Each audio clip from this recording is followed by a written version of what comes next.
안녕하세요. 네, 안녕하세요. 오늘 저희가 좀 깊이 이야기 나눠볼 주제는요. 많은 분들이 마음속에 좀 가지고 계실 법한 감정이죠. 후회입니다. 아, 후회. 네네. 정말 흔한 감정이죠? 네. 특히 그 제공해 주신 자료, 조은강 작가의 마흔 이후 멋지게 나이 들고 싶습니다.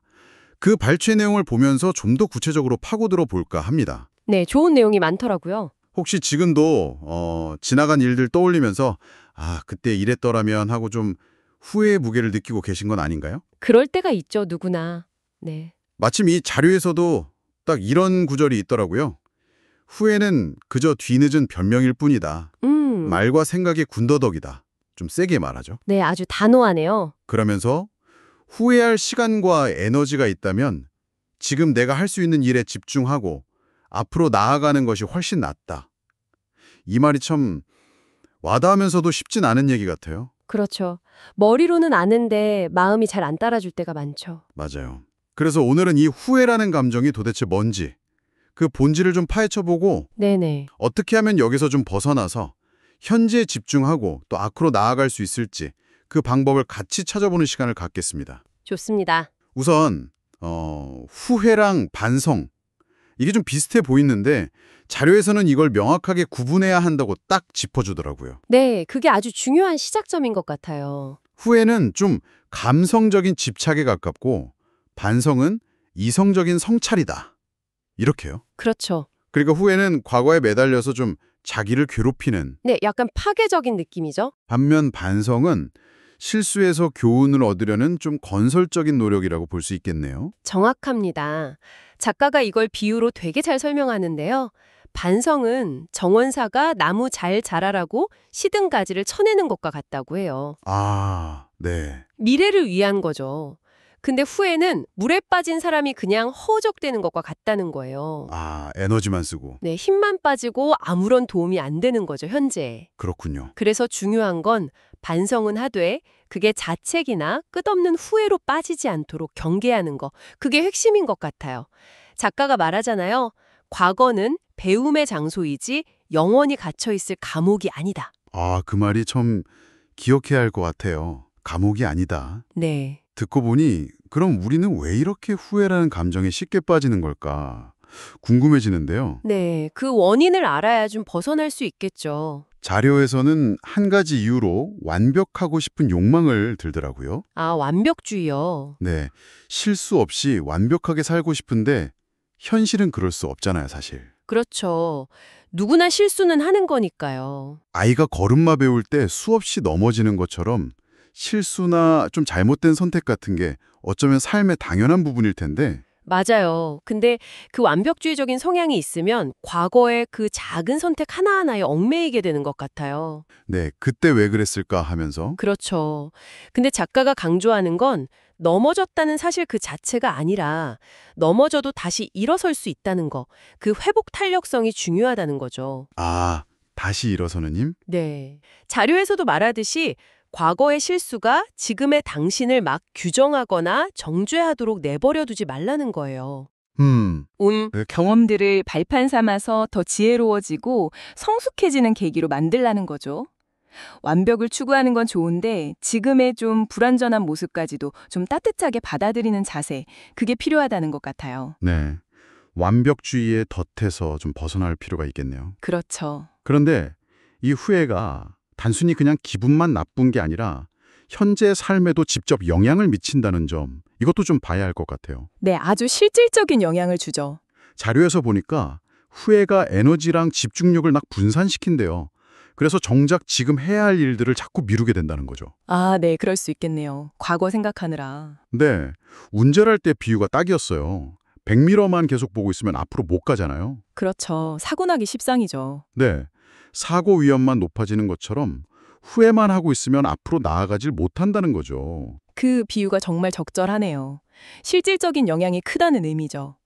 과거 경험에서 교훈을 얻는 건 좋은데 그게 후회가 돼서 현재 행동을 방해하면 안 된다는 거. 맞아요. 그래서 작가가 조언하는 게 그냥 오늘 할 수 있는 작은 일부터 시작해 보라는 거예요. 아, 거창하게 말고 작게. 네. 후회에 쏟을 그 시간과 에너지가 있다면 차라리 지금 이 순간 내가 할 수 있는 거에 집중하는 게 훨씬 생산적이다. 아주 현실적인 조언이죠. 그렇네요. 작은 실천이 중요하군요. 네.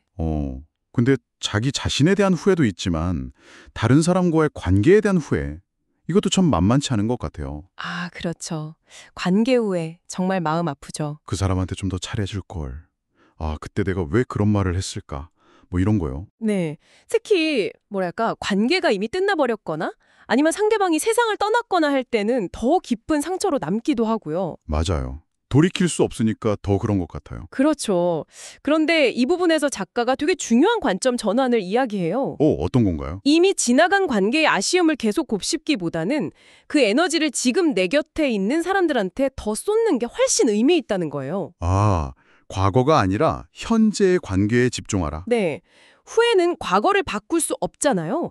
하지만 현재 관계는 우리가 노력하면 얼마든지 더 좋게 만들 수 있으니까요. 그렇네요. 약간 과거의 아쉬움을 현재의 사랑으로 승화시켜라. 이런 느낌이에요. 오, 표현이 좋네요. 승화시킨다. 네. 후회할 일을 만들기보다 지금 감사할 추억을 쌓아가는데 집중하라는 거죠. 네, 그게 훨씬 건설적이겠네요. 맞습니다. 자, 그럼 이제 이 후회라는 굴레에서 좀 벗어날 수 있는 구체적인 방법들을 하나씩 좀 살펴볼까요? 네, 그게 제일 궁금하실 것 같아요.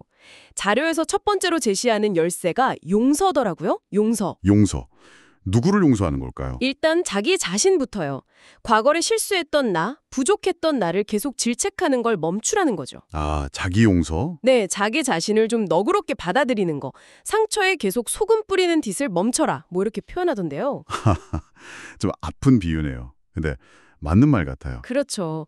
그런데 여기서 더 나아가서 다른 사람이 그때 좀 다르게 행동했더라면 하는 원망 있잖아요. 네네, 남 탓하는 거요. 그것도 결국은 후회의 다른 모습이라고 하더라고요. 아, 그것도 후회다. 네, 그래서 타인에 대한 원망을 내려놓는 것, 즉 타인에 대한 용서도 필요하다고 강조해요. 아, 그러니까 나 자신도 용서하고 어떻게 보면 나에게 상처를 줬거나 실망시켰던 타인에 대한 원망도 내려놓는 거군요. 네, 근데 그게 결국 타인을 위해서라기보다는 나를 위해서. 그렇죠. 나 자신을 과거의 그 무거운 짐에서 해방시켜주는 선물이다. 이런 관점이더라고요. 아, 용서가 나를 위한 선물이군요. 마음의 평안을 찾는 길이네요. 네. 두 번째 방법은 현재에 집중하기입니다. 현재 집중. 이것도 많이 들어본 얘기 같긴 한데. 네. 근데 이거 좀 구체적으로 설명하는데 지금 이 순간에 온전히 주의를 기울이면 과거의 그 그림자가 자연스럽게 힘을 잃는다는 거예요.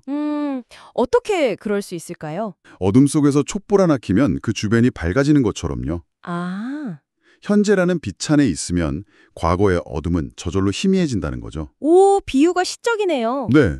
그래서 뭐 창밖으로 들어오는 햇살이나 가족들 웃음소리 아니면 그냥 따뜻한 차 한 잔의 온기 같은 거 있잖아요. 네네, 아주 사소한 것들. 그런 지금 이 순간의 작고 소중한 감각들의 마음을 좀 열어보라고 권하고 있어요. 아, 그 영어 단어 프레젠트가 현재이면서 선물이잖아요. 맞아요. 딱 그 의미인 것 같아요.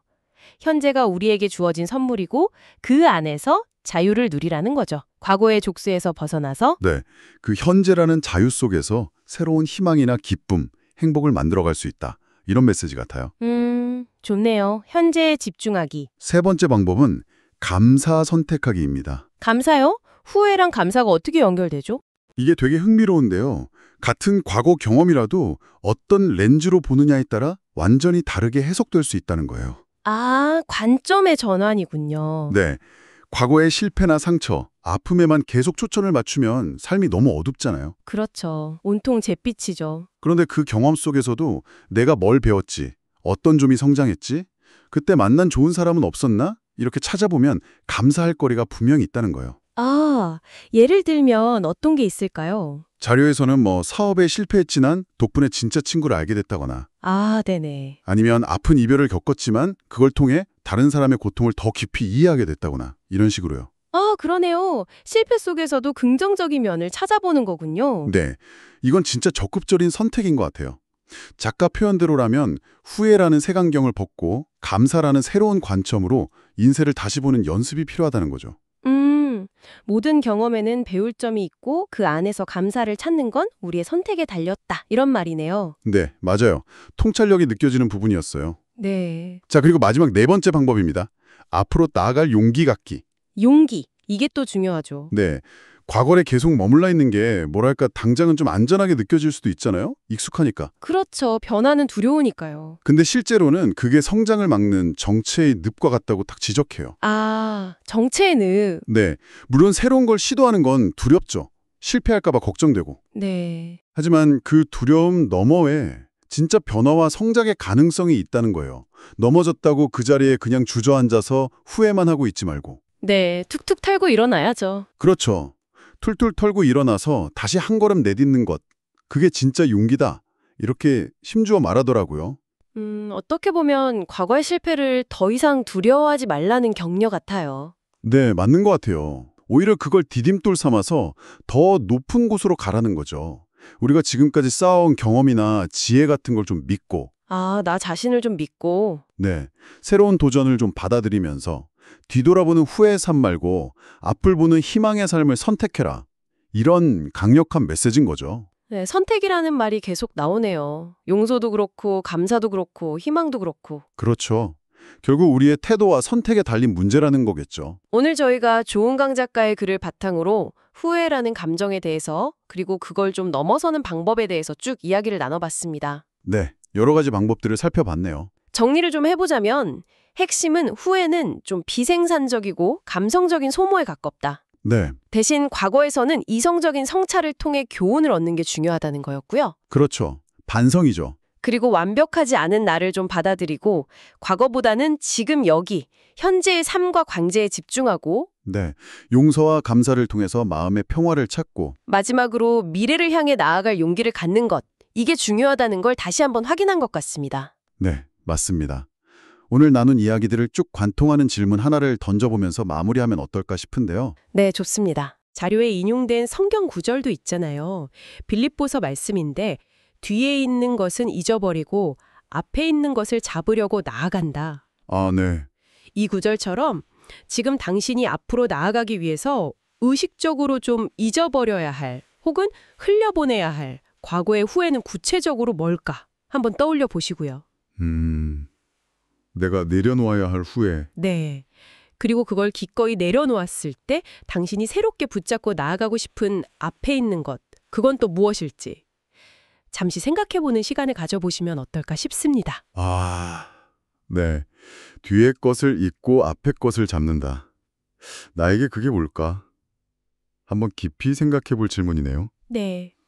오늘 이 깊은 이야기에 함께 해주셔서 정말 감사합니다. 저도 즐거웠습니다. 부디 오늘 저희가 나눈 이야기들이 당신의 마음에 작은 위안이 되고 또 긍정적인 변화를 위한 작은 씨앗이 되었기를 진심으로 바랍니다.